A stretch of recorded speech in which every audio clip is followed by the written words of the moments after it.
नमस्कार। Plant x पर आपका फिर से स्वागत है और हमेशा की तरह गुजारिश है प्लांट एक्स को सब्सक्राइब करें, हमारे वीडियोस को लाइक करें और फ्रेंड्स एंड फैमिली के साथ जरूर शेयर करें।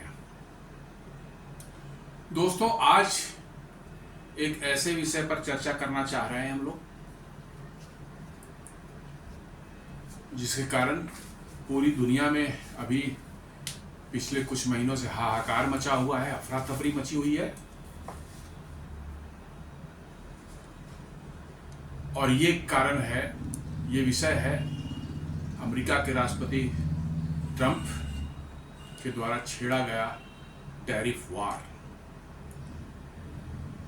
वर्चुअली क्या दोस्त क्या दुश्मन, अमेरिका ने ये टैरिफ वार अपने करीब करीब दुनिया के सभी देशों के साथ छेड़ रखा है और अपनी शर्तों के आधार पर ट्रेड डील करना चाह रहा है जो कि अमेरिका के लिए फेवरेबल हो और दूसरी देशों के लिए जो है अनफेवरेबल रहे, ऐसा डील वो चाहते हैं। और इसके लिए अनाप शनाप जो है टैरिफ किसी पर कुछ 50% लगा दे रहे हैं, 100% लगा दे रहे हैं, कुछ भी लग जा रहा है tariff which has got no meaning. तो आइए समझने की कोशिश करें और भारत का इसमें क्या मतलब किस पोजीशन में है और कहां हम इससे कैसे निपटने को तैयार हैं। प्रेसिडेंट ट्रंप ने 20 जनवरी को शपथ ली थी राष्ट्रपति पद की और उसके बाद तुरंत बाद उन्होंने अनाउंस किया कि वो दुनिया के उन सारे देशों पर टैरिफ लगाएंगे जिनके साथ उनका ट्रेड डेफिसिट चल रहा है। जी हाँ, भारत के साथ भी ट्रेड डेफिसिट था। सबसे बड़ा ट्रेड डेफिसिट उनका चाइना के साथ था, उसका फिर यूरोपियन यूनियन, कनाडा, इन सबों के साथ ट्रेड डेफिसिट चल रहा था अमेरिका का। और प्रेसिडेंट ट्रंप चाहते थे कि वो ट्रेड डेफिसिट जो है ट्रेड सरप्लस में बदले, उनके सामान जो है दुनिया में दूसरे देशों में एक्सपोर्ट हो, खपत हो, बाहर से सामान न आए या कम आए, ऐसी उनकी इच्छा थी। तो दोस्तों, आज अमेरिका के इस रवैये के कारण जो है पूरे अंतर्राष्ट्रीय व्यापार में जो है बड़ी एक उथल पुथल सी मच गई है। साथ साथ जो है यूक्रेन रशिया वार को लेकर जो है उस सेकेंडरी सैंक्शंस वैसे देशों पर लगाने की बात की जा रही है जो रशिया से ऑयल और अदर डील कर रहे हैं। तो आइए समझते हैं कि इसका क्या कारण है। अमेरिका एक कंज्यूमिंग कंट्री है, यहां सिर्फ कंज्यूम होता है, सारे दुनिया में माल बनते हैं, सामान बनते हैं, कंज्यूमर प्रोडक्ट्स हो, इलेक्ट्रॉनिक्स हो, फर्नीचर्स हो और भी घरेलू इस्तेमाल के सामान हो, फूड आइटम्स हो, सारी दुनिया में बनते हैं और वो अमेरिका जाते हैं और अमेरिका उनको कंज्यूम करता है। पिछले कई दशकों से आप देखेंगे अमेरिका में धीरे धीरे जो है हर क्षेत्र में जो है उत्पादन जो है घटता ही जा रहा है, क्योंकि वहां पर किसी चीज को बनाना, मैन्युफैक्चर करना, चाहे उत्पादन करना जो है बड़ा ही एक दुरूह टास्क हो गया है। High wages, very stringent labour laws and tax laws और बहुत हाई टैक्सेस, इन सब ने मिलकर अमेरिका के जो है किसी भी प्रोडक्ट को जो है दुनिया के बाजार के लिए अनकम्पिटिटिव बना दिया है। अब टैरिफ रहे या न रहे, इवन जीरो टैरिफ भी लगा दिया जाए अमेरिकी सामान पर, तो अमेरिकी सामान सिर्फ खाने पीने की चीजें और डेयरी प्रोडक्ट को छोड़ दिया जाए तो कोई भी सामान दुनिया में बिकने लायक तो नहीं है। अब भारत में ही देख ले, हम लोग दैनिक दिनचर्या में जो हम कितने made in US product use कर रहे हैं, सिवाय कि सोशल मीडिया और कुछ सॉफ्टवेयर माइक्रोसॉफ्ट वगैरह के जो है ये सब हम लोग की दैनिक जिंदगी में जो है, या गूगल वगैरह जो है, या कुछ आईफोन वगैरह अभी है, वो भी iPhone made in manufactured in America तो नहीं है, चाइना या मेड इंडिया में ही बन रहा है, तो उसको इससे हम अलग रखते हैं। सॉफ्टवेयर्स वगैरह जो है वो अमेरिका में बने हुए जरूर हम इस्तेमाल कर रहे हैं। हमें नहीं लगता कि हम लोगों की आम जिंदगी में made in USA made in product सालों से देखा हो। वही हाल यूरोप के का भी है, मोर और लेस सेम स्थिति। High wages, stringent labour laws, greed जो उनकी है हाई, मतलब कि जो है प्रॉफिट की वेरी हाई, पावर टैरिफ जो है उतना ही हाई है, टैक्सेस उतने ही हाई है। ये सब कॉकटेल एक मिलकर बनता है जो यूरोपियन प्रोडक्ट को भी अनकम्पिटिटिव बना रहा है दुनिया में। साथ साथ खासकर अमेरिका की बात करूं, यूरोप में ये टेंडेंसी थोड़ी कम है। अमेरिका की मैं बात करूं तो अमेरिका में जो है इनोवेशन जो है नाम की चीज़ अब धीरे धीरे बहुत कम हो गई है। ठीक है, कटिंग एज टेक्नोलॉजी में अभी भी है, उससे इनकार नहीं किया जा सकता, बट नॉर्मल जो मास कंजम्पशन होता है दुनिया में, घरेलू सामान, खाने पीने के सामान, दैनिक इस्तेमाल के सामान, उन सबों का आप देखेंगे उनमें कोई इनोवेशन नहीं है। वहाँ एक प्रोडक्ट बना लिया किसी कंपनी ने, अब उसकी इच्छा होती है बस वो सालों साल वही प्रोडक्ट बिके, बिना कोई नए फीचर्स ऐड हुए, बिना कोई इसमें फर्दर इनोवेशन हुए, और उनको एक मोटा मुनाफा हमेशा के लिए, लंबे समय के लिए मिलता रहे।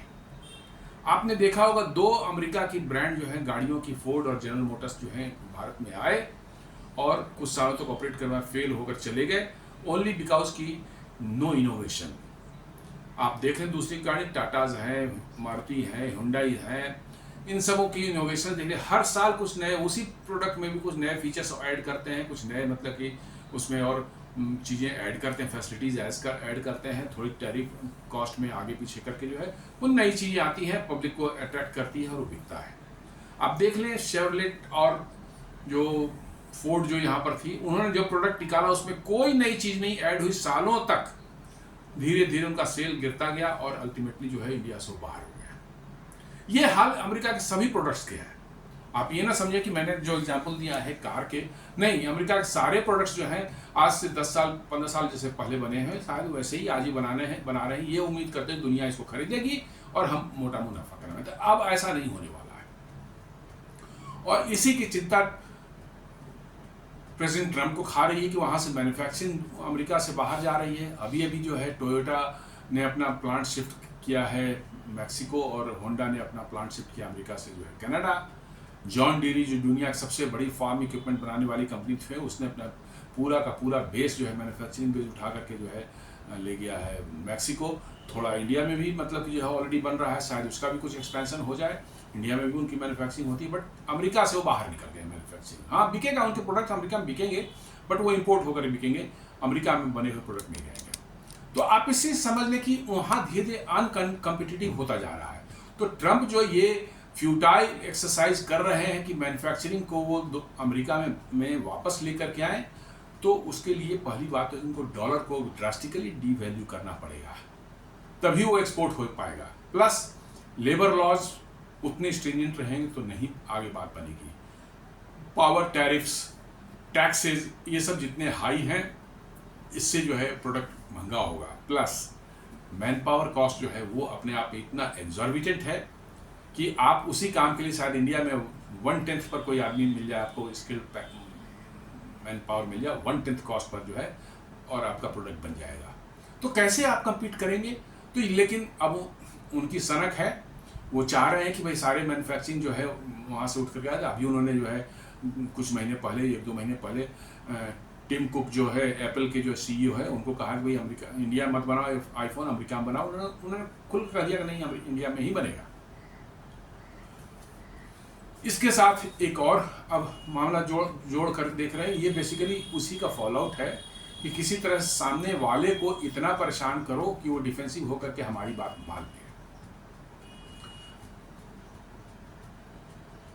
अमेरिका ने अनाउंस किया है, और साथ में 2-3 दिन पहले मैंने जैसा बताया था कि नाटो के सेक्रेटरी जनरल ने, जबकि नाटो एक मिलिट्री अलायंस है, उसका ट्रेड से कोई लेना देना, बट उसके थ्रू अमेरिका के ही लगता है प्रभाव में उन्होंने कहा होगा कि भाई जो भी कंट्री जो है रसिया से तेल या अन्य चीज़ों की डीलिंग करेंगे, रसिया से किस तरह का व्यापार रखेंगे, उन पर सेकेंडरी सैंक्शंस लगाए जाएंगे। सेकेंडरी सैंक्शन का मतलब होता है कि रसिया से जो आप डील कर रहे हैं उसके कारण जो है आपकी कोई गलती है नहीं है, बट रसिया से आप डील कर रहे हैं, रसिया गलती है, इसलिए हम आप पर लगाएंगे। और इसी सिलसिले में जो है उन्होंने चाइना, रसिया, इंडिया और मतलब कि जो ब्राज़ील को उन्होंने धमकी दी है कि 50 दिनों के अंदर यदि रसिया वार नहीं खत्म करता है तो आप पर सेकेंडरी टैरिफ लग सकता है।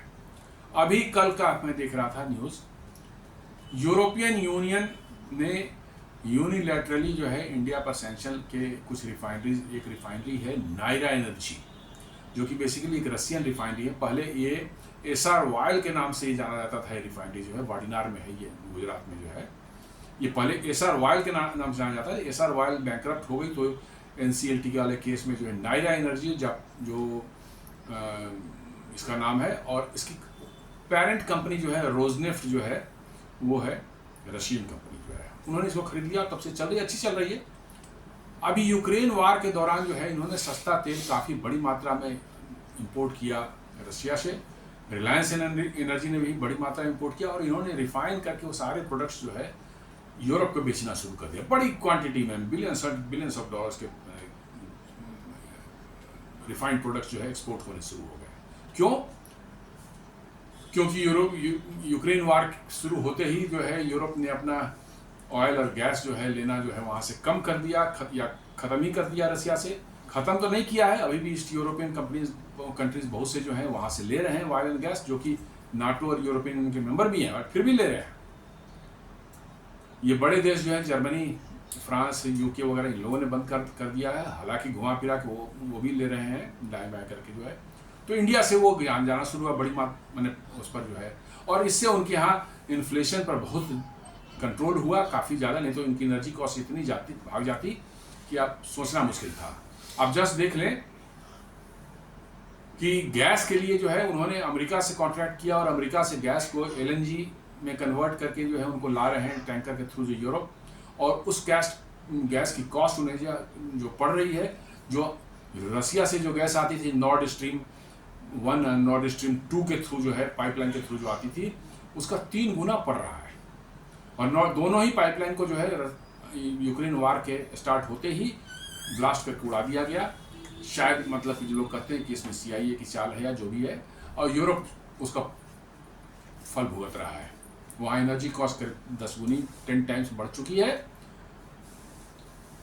लेकिन इसके बाद भी हेकड़ी उनकी नहीं गई है। जिस रिफाइंड ऑयल प्रोडक्ट्स जो है इंडिया से जो जा करके जो वहाँ पर जिसने की उनकी इकोनॉमी को बचाया, महंगाई को नियंत्रण में रखा, अब उसी इंडिया के अगेंस्ट में जो है वो खड़े हो गए हैं कि नहीं रसिया से आप ले रहे हैं, आप पर मतलब ये तो नायरा एनर्जी पर उन्होंने प्रतिबंध लगाया है कि उसका तेल नहीं जाएगा वहाँ पर।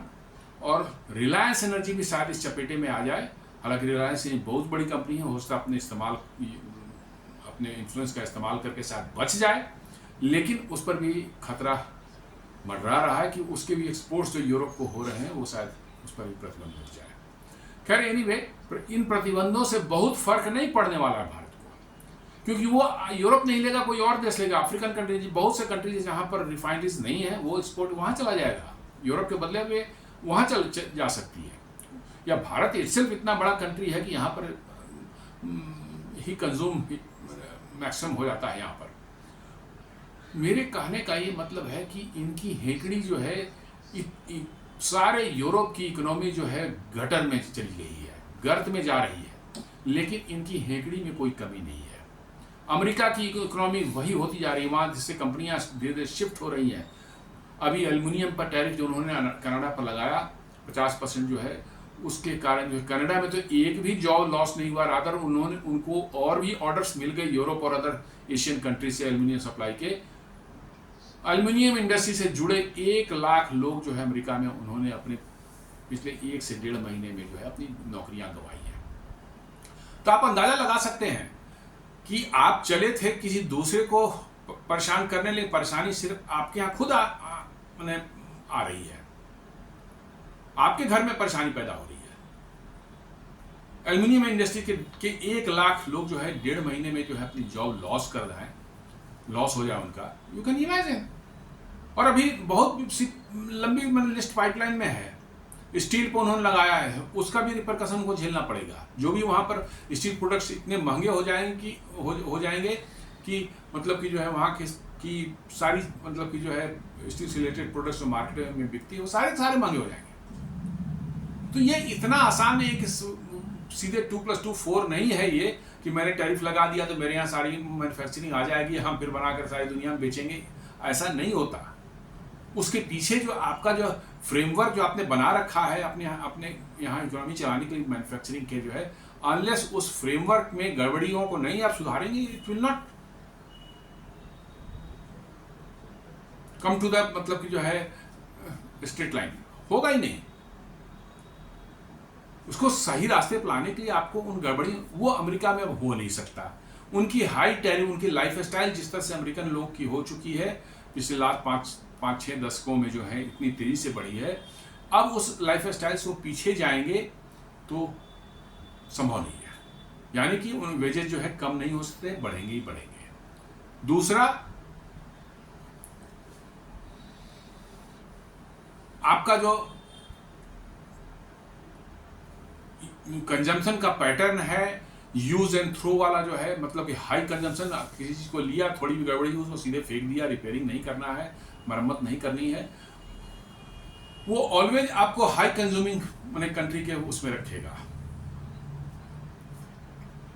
तो आपको तो मतलब कि कैसे मतलब आप इसको कर पाएंगे।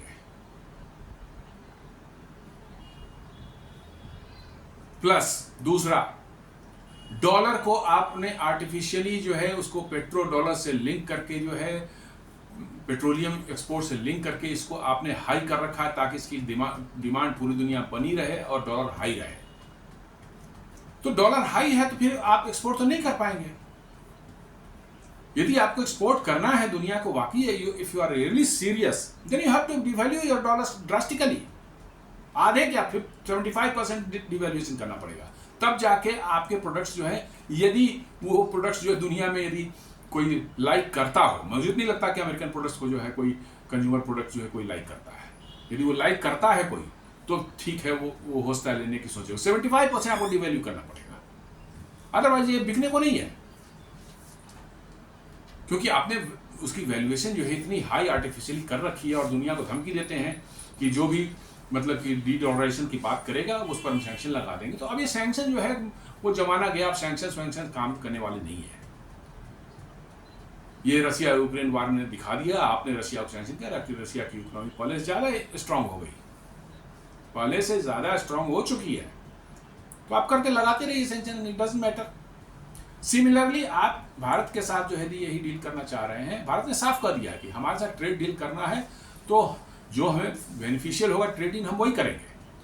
अमेरिका का कोई प्रोडक्ट तो इंडिया में बिकता नहीं है, सिर्फ उनके जो डेयरी उनकी है कि डेयरी प्रोडक्ट्स और एग्रीकल्चर प्रोडक्ट्स को जो है इंडिया अपना बाजार खोल दे, उस पर टैरिफ इंडिया पूरा हटा दे, हम अपना जो है फ्लड करें। क्योंकि उनके यहाँ जो फार्मिंग और डेयरी जो है पूरी तरह से मैकेनाइज्ड है, और मैकेनाइज और साथ साथ जो एग्रीकल्चर जो जेनेटिकली मॉडिफाइड मैंने सीड्स का यूज़ करके जो है बहुत हाई यील्ड वो पैदा करते हैं। हालांकि वो ज़मीन के लिए बहुत ख़राब होते हैं, जेनेटिकली मॉडिफाइड सीड्स, जिसको जीएम सीड्स भी बोलते हैं, वो भी इंडिया को बेचना चाह रहे हैं। वो पूरी ज़मीन की उर्वरक क्षमता ख़त्म कर देते हैं।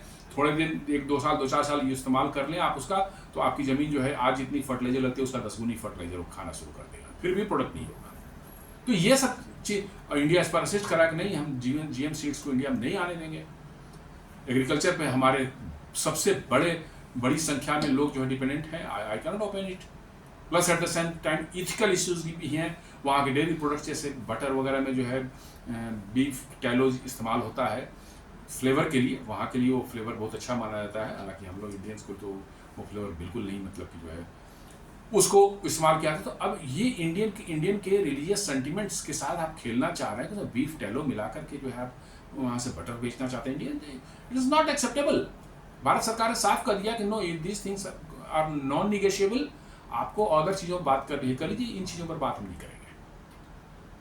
आपको करना है डील कर लीजिए, नहीं करना है ना करें, डजंट मैटर। अब देखिए 9 जुलाई तक था, अब उन्होंने 1 अगस्त तक किया, उनकी मजबूरी है, वो जाएंगे कहाँ, उनकी मजबूरी है। आज भारत को अमेरिका की जरूरत नहीं है, अमेरिका को भारत की जरूरत है, इसकी जान लीजिए आप। समय बदल चुका है, ये 20वीं सेंचुरी नहीं है। आज अमेरिका को भारत की जरूरत है, भारत को अमेरिका की उतनी जरूरत नहीं है। और अमेरिका की इकोनॉमी ठीक है, देखने को 27-28 ट्रिलियन का जो भी है, उसका खोखलापन आप जब वहाँ अंदर देखेंगे तो आप पता चल जाएगा। लार्ज अमाउंट ऑफ लॉसेज जो हैं वहाँ पर, ये बिजनेसेस लॉसेज हो रहे हैं। किसी शहर में आप चले जाएं, बड़े बड़े मैंने आपको स्टोर्स जो हैं सॉरी, बड़े बड़े स्टोर्स आपको देखेंगे कि जो कुछ महीने पहले चले थे वो बंद हो चुके हैं। बड़ी बड़ी बिजनेस इस्टेब्लिशमेंट वहाँ से शिफ्ट हो चुकी हैं।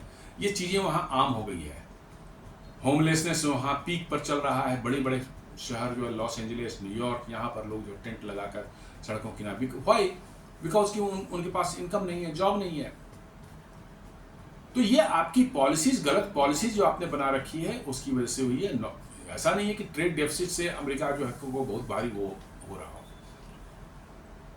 तो ये चीजें जो है, जिस तरह से दुनिया में अफरा तफरी उन्होंने मचा रखा है, आई थिंक कि अल्टीमेटली जो है it is going to harm them only. तो देखने वाली बात होगी कि कहाँ तक चलता है। ट्रेड डील जो है वो बात हो ही रही है। इंडियन टीम ऑलरेडी यूएस में है। क्लियर कट टर्म्स में यूएस को बता दिया गया है कि नो, यू कैन, कुछ चीज़ें हैं, डेयरी प्रोडक्ट्स हैं, एग्रीकल्चर हो गए, जीएम सीड्स हो गए, ये सब नॉन निगोशिएबल है। और चीज़ों पर आपको बात करनी है, कार पर आपको करना है, कर लीजिए। कितनी आप अमेरिकन कार बेच पाएंगे इंडिया में, आप जाके बेंच के देखने पता चल जाएगा आपको कि कितनी आपके प्रोडक्ट्स जो इंडिया में लोग लाइक करते हैं। और प्रोडक्ट्स में जब तक वैल्यू फॉर मनी नहीं होगी, nobody is going two by. ऐसे ही हमने कुछ प्रोडक्ट मार्केट में ला दिया और लोग खरीदने के लिए दौड़ पड़ेंगे, it is not like that. आपको उसमें फीचर्स देने पड़ेंगे, फैसिलिटीज देनी पड़ेंगी और रीजनेबल कॉस्ट रखना पड़ेगा, तब लोग लगे कि हाँ इतने पैसे मैंने दिए, हाँ उसके बदले मुझे जो मिला उसमें वैल्यू है उस मनी की, पैसे की। आप टेस्ला को उठा कर देख लें, टेस्ला कार में क्या तो ओके, बहुत ही इनोवेटिव कार है, इलेक्ट्रिक व्हीकल है, बहुत सी चीज़ें उन्होंने ऑटोनोमस ड्राइविंग फैसिलिटी भी उसमें कुछ मॉडल्स में लाए हैं उन्होंने। बट कार के अंदर आप बैठेंगे तो बिल्कुल प्लेन आपको लगेगा, बिल्कुल प्लेन, कोई फीचर्स नहीं लगा कि बिल्कुल ऑर्डिनरी कार में आप बैठे हुए हैं। आपको फील ही नहीं हुआ कि आप इतनी महंगी गाड़ी में बैठे हुए हैं। ठीक है, टेक्नोलॉजी अंदर में है, लगी हुई है, जो भी है बैटरी पर चलती है, इलेक्ट्रिक मोटर लगा हो, लेकिन बैठने के बाद आपको एक लग्जरियस फील तो आनी चाहिए ताकि आपने पैसे खर्च किए हैं, but you don't feel. So I doubt कि टेस्ला कितना सक्सेसफुल होगा भारत में। होगा, मैं ऐसा नहीं कहता नहीं बिकेगी, बट बहुत सक्सेसफुल होगा नो। और एट द सेम टाइम जो है उनकी एक मोटा प्रॉफिट कमाने की कंपनी की टेंडेंसी जो है हर चीज़ पर, वो वहाँ के बिजनेस के लिए, जो अमेरिकन बिजनेस के लिए जो है बहुत बड़ा, और ये अमेरिकन साइक में घुसी हुई है ये चीज़ कि हमें ज़्यादा मेहनत किए बगैर जो है एक बार हमने कुछ कर लिया, अब उसके पैसे हमें ज़िंदगी भर आते रहे। तो this things are not going to help US मतलब कि मच। देखिए अब ये ट्रेड वार कहाँ तक चलता है, कब तक चलता है। अभी 50 दिनों का उन्होंने कहा है कि हम रसिया से यदि वार नहीं रोकता है तो इंडिया और चाइना और ब्राज़ील पर सेकेंडरी टैरिफ लगाएंगे, लेट अस सी। बट मुझे नहीं लगता कि Bharat, India is going to bend on this issues. बिल्कुल स्ट्रेट है, कह दिया है कि भैया आपको जो करना कर लो, इट डजेंट मैटर, आप डील करते हो नहीं करते हो, आप अपना रास्ता देखिए। और यूरोपियन यूनियन तो खैर बेकार फड़फड़ा रहा है, मुझे लग रहा है कि उनके लिए तो कहीं इसको अभी तो इंडिया का ने हाथ पे पसार के वैसे बैठे हुए हैं पिछले कई सालों से कि फ्री ट्रेड एग्रीमेंट कर लो, फ्री ट्रेड एग्रीमेंट कर लो। 4-5 साल तो हमारे दरवाजे पर बैठा रहा यूके, तब जाके भी हुई है। और उसमें भी धमकी दे दी गई है कि भैया कर तो रहे हैं, लेकिन इससे अच्छा डील आपने किसी के साथ किया तो ये डील कैंसिल हो जाएगी। यूरोपियन यूनियन अभी आया तो बोलो कि भागो अब जाओ, दिसंबर में देखेंगे। और यदि सैंक्शन उन्होंने लगाया ये जैसे नायरा रिफाइनरी या रिलायंस पर लगाने का सोच रहे हैं, तो then I think trade deal, ये FTA जो है, फ्री ट्रेड डील जो है, ये तो ऑफ है। फिर वो ना समझें कि ये होने वाला है, और उसके बाद क्या उनकी दुर्दशा होने वाली है ये दुनिया देखेगी।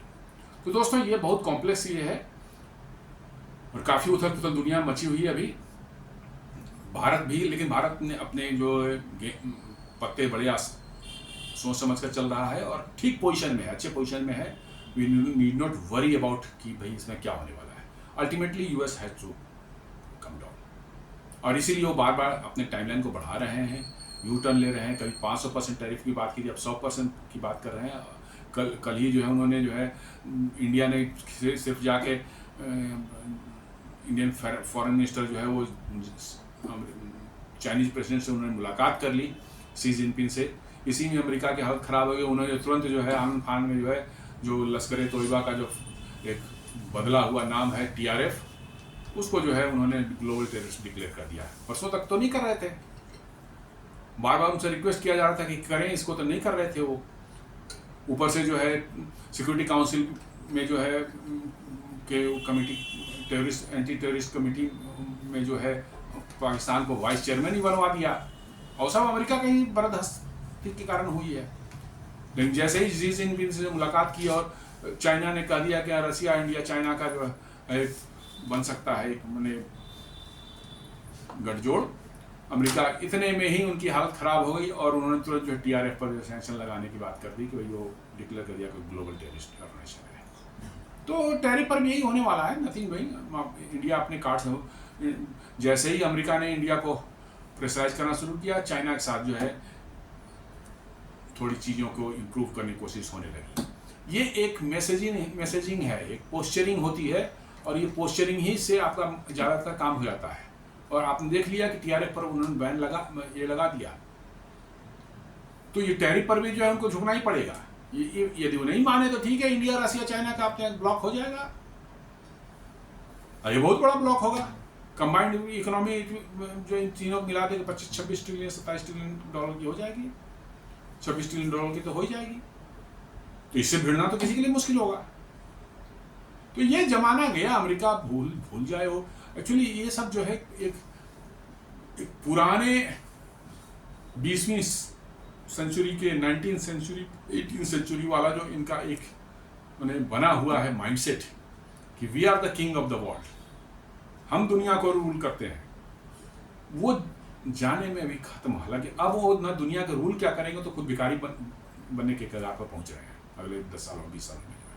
लेकिन वो हेकड़ी जाती नहीं इतनी आसानी से, लेकिन उस सिंड्रोम से बाहर नहीं आ पा रहे हैं कि we were the ruler of the world. सारी दुनिया को उन्होंने लूटा और उस लूट के धन की बदौलत जो है वो आगे बढ़े, और जितना उनकी वेल्थ आज दिखती है उसी को ज़्यादा। लेकिन अब वो लूट जैसा ही बंद हुआ है, अब उनकी पॉकेट ढीली हो रही है। आदतें तो बंद नहीं हुई, आदतें तो वही हैं, लेकिन पॉकेट ढीला हो रहा है।